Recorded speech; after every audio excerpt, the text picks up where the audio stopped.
En el día de hoy prácticamente el mundo está recordando uno de los hechos más extraordinarios de la historia, el día en el cual el Hijo de Dios fue ahí a las afueras de Jerusalén para dar su vida por cada uno de nosotros en la cruz.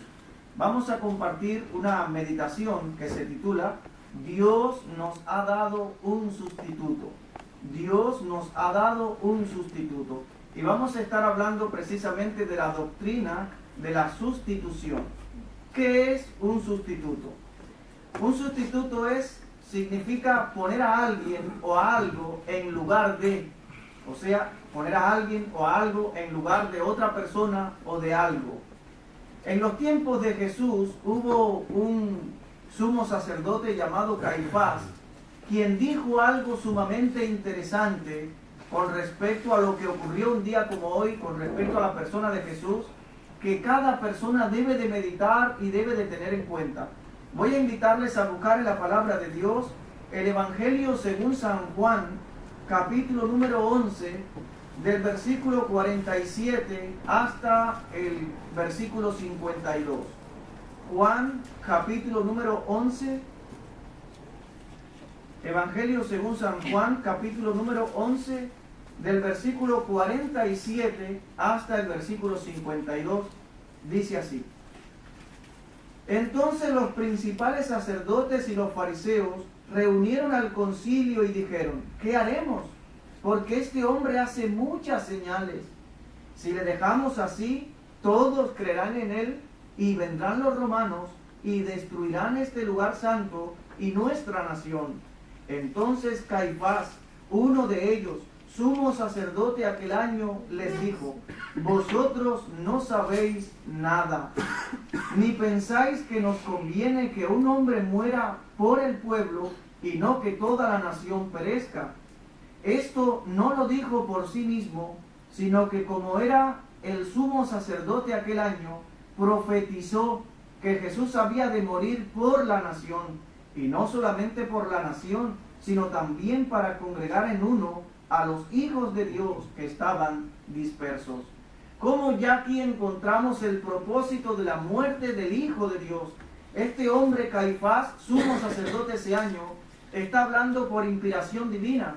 Dios le está usando y da una palabra profética y está diciendo que es necesario que Jesucristo muera en lugar del pueblo, que muera por la nación.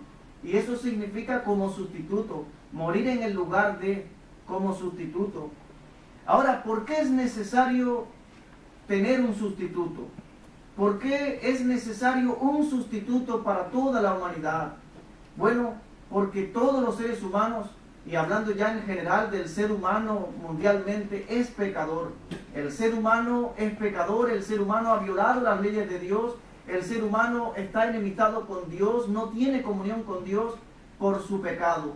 La Biblia dice en Romanos 3:23, por cuanto todos pecaron y están destituidos de la gloria de Dios.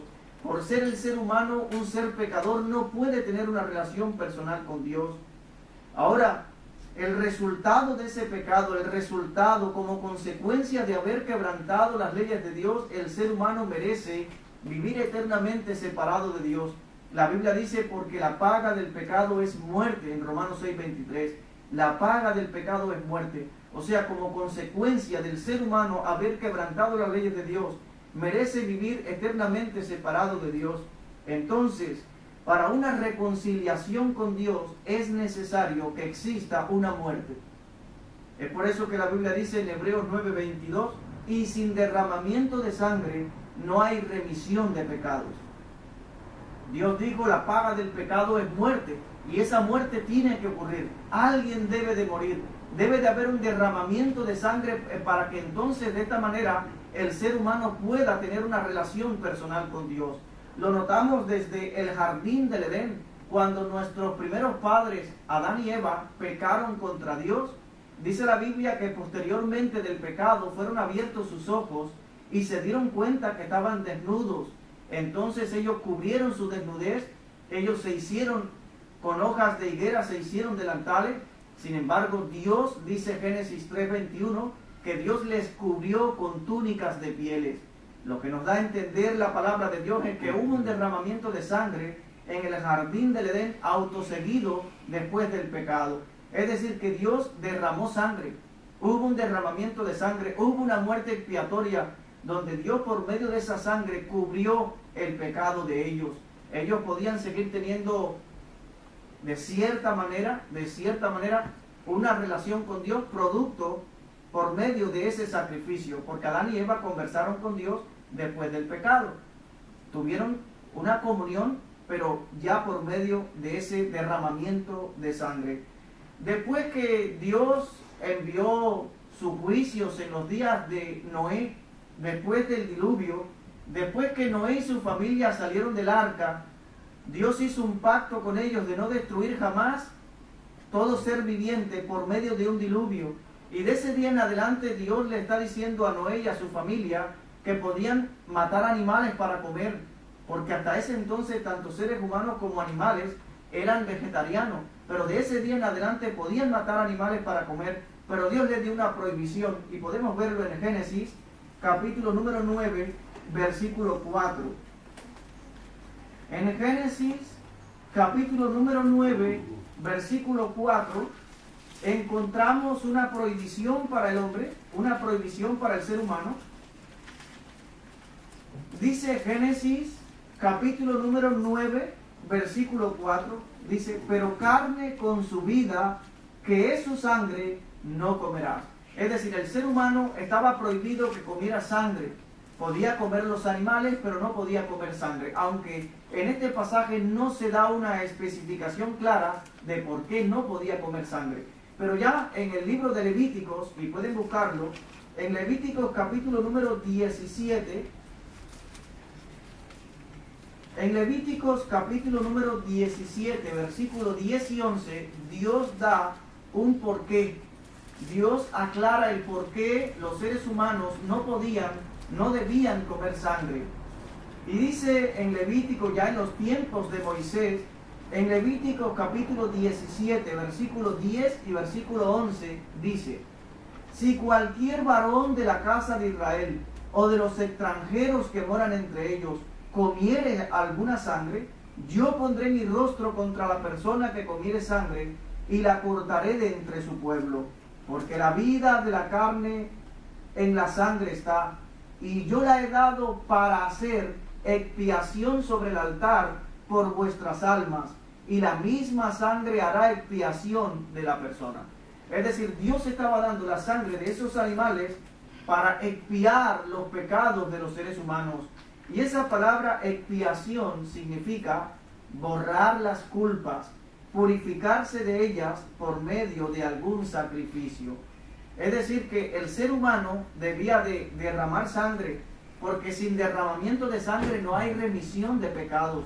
Debía de comparecer ante Dios por medio de un sacrificio, donde el animal moría en lugar de la persona, donde simbólicamente los pecados de la persona eran sobre el animal y el animal moría en lugar de la persona. Y de esta manera Dios cubría el pecado de los seres humanos. Todo eso ocurrió en el Antiguo Testamento, en los tiempos de Moisés. Pero siglos después, Dios habla a través de un profeta llamado Jeremías. Dios habla a la nación de Israel y Dios les habla proféticamente de que Él iba a establecer un nuevo pacto. Lo podemos ver en Jeremías, capítulo número 31. En el libro del profeta Jeremías, capítulo número 31, versículo 31 y versículo 32. Vamos a ver que Dios habla a través de este profeta y le está diciendo a la nación de Israel que en el futuro, posteriormente, unos siglos después, Dios iba a establecer un nuevo pacto con la casa de Israel. Dice Jeremías, capítulo número 31, versículo 31 y versículo 32, dice: He aquí que vienen días, dice Jehová, en los cuales haré nuevo pacto con la casa de Israel y con la casa de Judá, no como el pacto que hice con sus padres el día que tomé su mano para sacarlos de la tierra de Egipto, porque ellos invalidaron mi pacto, aunque fui yo un marido para ellos, dice Jehová. Entonces Dios está hablando de que iba a establecer un nuevo pacto. vamos a ver en el momento en el cual Dios instituye ese nuevo pacto. Y vamos a buscar todos ese momento y vamos para ello a ver el Evangelio de Mateo, capítulo número 26. Evangelio según San Mateo, capítulo número 26, del versículo 26 al versículo 28. Y este es un hecho que ocurrió un día como ayer, de hace aproximadamente 2000 años. Un día como ayer, lo que se conoce como un Jueves Santo, sucedió esto que vamos a leer ahora, donde Jesús está comiendo el Cordero Pascual con sus discípulos allí, la última cena del Señor Jesús con sus discípulos, y vamos a ver que Jesús allí instituye lo que se conoce como el nuevo pacto.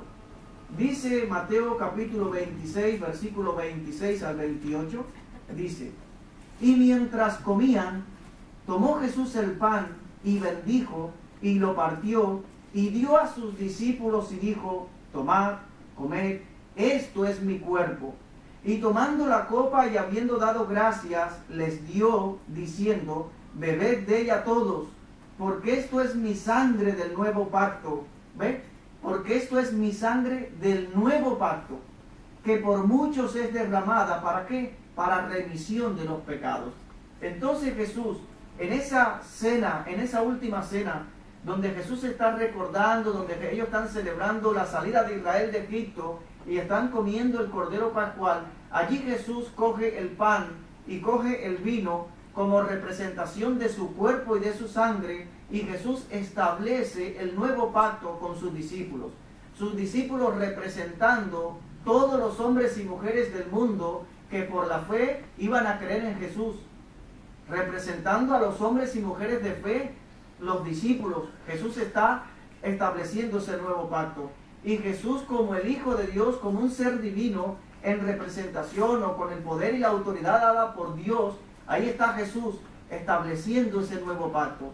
Pero a la vez Jesús es el Cordero, a la vez Jesús es la ofrenda, a la vez la sangre de Jesús es la ofrenda que Dios acepta. Y vamos a ver entonces el cumplimiento de este nuevo pacto en el Evangelio de Lucas, capítulo 23. Vamos a buscarlo.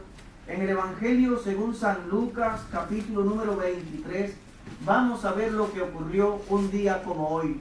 Del versículo 26 hasta el versículo 49, vamos a encontrar entonces ese cumplimiento de las Escrituras, el momento en el cual el Hijo de Dios va allí a la cruz del Calvario a ofrecer su vida por nosotros, para ofrecer el sacrificio, el único sacrificio aceptable ante los ojos de Dios. Lucas 23, versículo 26. ¿Lo tienen? Sí. Dice: y llevándole tomaron a cierto Simón de Cirene, que venía del campo, y le pusieron encima la cruz para que la llevase tras Jesús. Y le seguía gran multitud del pueblo y de mujeres que lloraban y hacían lamentación por él. Pero Jesús, vuelto hacia ellas, les dijo: hijas de Jerusalén, no lloréis por mí, sino llorad por vosotras mismas y por vuestros hijos. Porque aquí vendrán días en que dirán: bienaventuradas las estériles, y los vientres que no concibieron, y los pechos que no criaron. Entonces comenzarán a decir a los montes: caed sobre nosotros, y a los collados: cubridnos. Porque si en el árbol verde hacen estas cosas, en el seco, ¿qué no se hará? Llevaban también con él a otros dos que eran malhechores para ser muertos. Y cuando llegaron al lugar llamado de la Calavera, le crucificaron allí, y a los malhechores, uno a la derecha y otro a la izquierda. Y Jesús decía: Padre, perdónalos, porque no saben lo que hacen. Y repartieron entre sí sus vestidos echando suertes. Y el pueblo estaba mirando, y aún los gobernantes se burlaban de él, diciendo: a otro salvó, sálvese a sí mismo, si este es el Cristo, el escogido de Dios. Los soldados también le escarnecían, acercándose y presentándole vinagre, y diciendo: si tú eres el rey de los judíos, sálvate a ti mismo. Había también sobre él un título escrito con letras griegas, latinas y hebreas: este es el rey de los judíos. Y uno de los malhechores que estaba colgado le injuriaba, diciendo: si tú eres el Cristo, sálvate a ti mismo y a nosotros. Respondiendo el otro le reprendió, diciendo: ¿Ni aún temes tú a Dios estando en la misma condenación? Nosotros a la verdad justamente padecemos, porque recibimos lo que merecieron nuestros hechos, mas éste ningún mal hizo. Y dijo a Jesús: acuérdate de mí cuando vengas en tu reino. Entonces Jesús le dijo: de cierto te digo que hoy estarás conmigo en el paraíso. Cuando era como la hora sexta, hubo tinieblas sobre toda la tierra hasta la hora novena, es decir, las 3 de la tarde. Y el sol se oscureció y el velo del templo se rasgó por la mitad. Entonces Jesús, clamando a gran voz, dijo: Padre, en tus manos encomiendo mi espíritu. Y habiendo dicho esto, expiró. Cuando el centurión vio lo que había acontecido, dio gloria a Dios diciendo: verdaderamente este hombre era justo. Y toda la multitud de los que estaban presentes en este espectáculo, viendo lo que había acontecido, se volvían golpeándose el pecho. Pero todos sus conocidos y las mujeres que le habían seguido desde Galilea estaban lejos mirando estas cosas. Ahora aquí vemos el acontecimiento, uno de los acontecimientos más importantes de la historia, el día en el cual el Hijo de Dios fue a la cruz del Calvario para ofrecerse por nosotros. Él fue voluntariamente. Allí estaba Jesús colgando entre el cielo y la tierra, y lo que retuvo a Jesús en aquella cruz no fueron los clavos, fue su amor por cada uno de nosotros, demostrándonos que Él nos ama, de que somos importantes para Él. La Biblia dice: mas Dios muestra su amor para con nosotros, en que siendo aún pecadores, Cristo murió por nosotros. Él no murió como un mártir, Él no murió para dejarnos un ejemplo de una vida digna que había que seguir. Él murió como sustituto. Él murió por nuestros pecados. La única ofrenda que ahora acepta Dios es la vida de su Hijo, la vida de Jesús, su muerte, su sangre, su resurrección. La Biblia dice, y no lo busquen, en 1 de Juan capítulo 1 versículo 7 dice: y la sangre de Jesucristo su Hijo nos limpia de todo pecado. El sacrificio de Jesús es suficiente para limpiar todos nuestros pecados pasados, nuestros pecados presentes y nuestros pecados futuros. No existe pecado suficientemente grande que la sangre de Cristo no pueda borrar, que la sangre de Cristo no pueda limpiar. Él es el Cordero de Dios que quita de una vez, que quita el pecado del mundo. ¿Se acuerdan cuando Juan el Bautista vio venir a Jesús, que dijo de él: he ahí el Cordero de Dios que quita el pecado del mundo?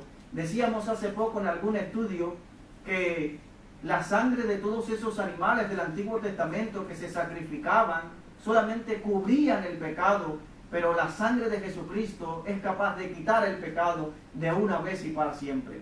Toda persona que pone su confianza en Él, ya los pecados no existen, la vida antigua no existe nunca más. La Biblia dice: de modo que si alguno está en Cristo, nueva criatura es. Las cosas viejas pasaron, he aquí todas son hechas nuevas. Dios nos da una página en blanco, nacimos de nuevo. Todo eso es a través del sacrificio de Jesús. Jesús murió como sustituto, Él murió por amor. Imagínense, el Hijo de Dios, santo, el que nunca le hizo mal a nadie, el que nunca cometió un pecado, Él dio su vida por nosotros. En aquella cruz se unió la obra más malvada de los hombres y la obra más maravillosa de Dios. Porque nosotros los seres humanos llevamos al Hijo de Dios allí a morir en la cruz. El que nunca hizo un delito, el que nunca cometió un pecado, el que nunca le hizo mal a nadie. Se dan cuenta hasta dónde llega la maldad del corazón humano. Y murió por envidia de los principales religiosos de aquel entonces, pero sobre todas las cosas, porque era el plan de Dios. Porque Dios así lo quería. Él muchas veces anunció su muerte, su pasión y su resurrección. Varias veces Jesús le dijo a sus discípulos: es necesario que el Hijo del Hombre descienda a Jerusalén, padezca de los principales ancianos del pueblo, le escarnezcan, le escupan, le azoten, le crucifiquen, muera, pero al tercer día se va a levantar de entre los muertos.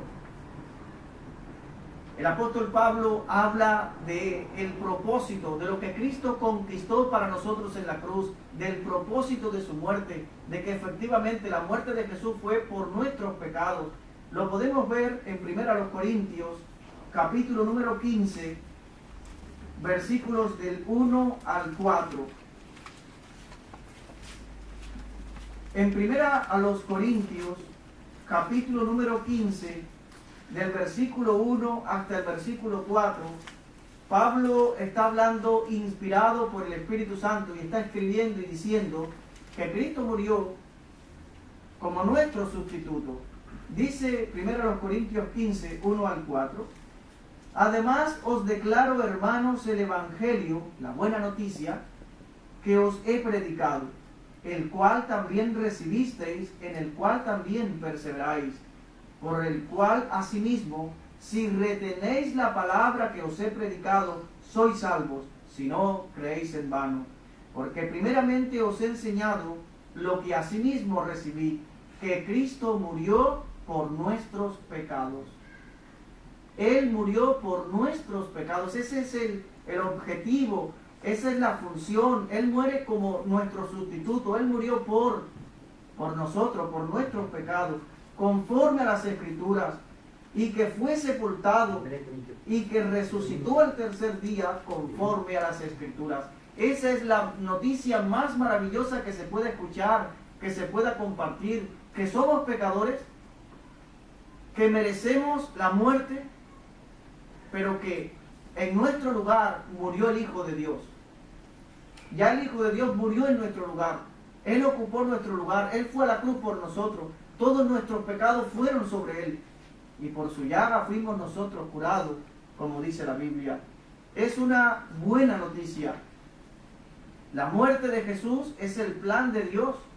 Dios dio la vida de su Hijo para morir por nuestros pecados. Jesús murió por nuestra culpa. Es decir, que cada uno de nosotros de cierta manera se hace culpable de la muerte de Cristo. Porque Él murió por nuestros pecados. Entonces fueron nuestros pecados los que llevaron a Jesús a la cruz. Somos culpables de la muerte del Hijo de Dios. Nosotros, o por amor a nosotros, Él fue a la cruz. El apóstol el apóstol Pedro también lo dice en la primera carta de Pedro, capítulo 2, versículo 24.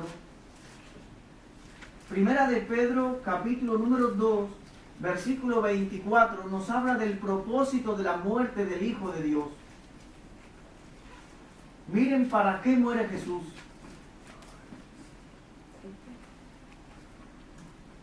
Dice así, Primera de Pedro 2:24, quien llevó él mismo nuestros pecados en su cuerpo sobre el madero, para que nosotros, estando muertos a los pecados, vivamos a la justicia, y por cuya herida fuisteis sanados. Entonces Jesús llevó todos nuestros pecados en el madero, Él murió por nosotros, y por medio de su herida nosotros fuimos sanados. Entonces podemos decir que Jesús fue castigado para que nosotros fuéramos perdonados. Jesús fue herido para que nosotros fuéramos sanados. Jesús fue hecho pecado para que nosotros fuéramos justificados. Jesús murió para que nosotros recibiésemos su vida. Jesús soportó nuestra pobreza para que nosotros disfrutásemos de su riqueza. Jesús se hizo maldición para que nosotros entráramos en bendición. Jesús llevó nuestra vergüenza para que nosotros disfrutáramos de su gloria. Ahora, el conocer este hecho, el conocer que Dios hace 2000 años aproximadamente envió a su Hijo para morir por nosotros, para ocupar nuestro lugar en la cruz, el conocer ese hecho nos compromete. O sea, nos compromete. Debemos de tomar una decisión a favor o en contra. O estamos al lado de los que aman a Jesús, de los que creen en Él, de los que le agradecen por su muerte en nuestro lugar y le obedecen, o estamos en contra de aquellos que le siguen crucificando. Crucificamos a Jesús cuando vivimos de manera tal como si Él no hubiese venido a este mundo. Seguimos crucificando a Jesús cuando desobedecemos su palabra, cuando no hacemos caso a su muerte en la cruz por nosotros. Y ya estoy hablando ahora y refiriéndome a las personas inconversas, a los que no son creyentes, a los que no son cristianos. Un día, cada ser humano sobre la faz de la tierra tendrá que comparecer ante Dios y cada persona tendrá que darle cuenta a Dios. Cada persona será juzgada ante Dios con respecto a la luz de la cruz, o sea, con respecto a la crucifixión. Probablemente, y lo voy a decir de una manera simbólica, pero Dios nos va a preguntar a cada uno de nosotros: ¿qué has hecho con mi Hijo Jesús? ¿Qué hiciste con el sacrificio de mi hijo en la cruz del Calvario por ti? Entonces, cada persona necesita ese sustituto. La pregunta sería, y creo que todos somos creyentes, la pregunta sería: ¿qué usted piensa hacer con respecto a ese sustituto? ¿Le recibes en tu vida como el Señor y Salvador de tu alma o le rechazas para siempre? No existen términos medios. Estamos en uno de estos dos bandos, o estamos del lado de Poncio Pilato, que crucificó a Jesús, que entregó a Jesús, o estamos del lado de los discípulos, del lado de todos los creyentes que tienen una relación personal con Jesús. Hermanos, no hay otro nombre, es Jesús. No esperemos ninguna otra forma, no esperemos nada más. El único medio para ir a Dios es Jesucristo, es la persona de Jesús. El sacrificio del Calvario es el único medio para hoy en día el ser humano obtener el perdón de sus pecados y poder gozar de una relación personal con Dios, con el Creador. Es Jesús. La Biblia dice que no hay otro nombre bajo el cielo dado a los hombres en quien podamos ser salvos, más que en el nombre de Jesús.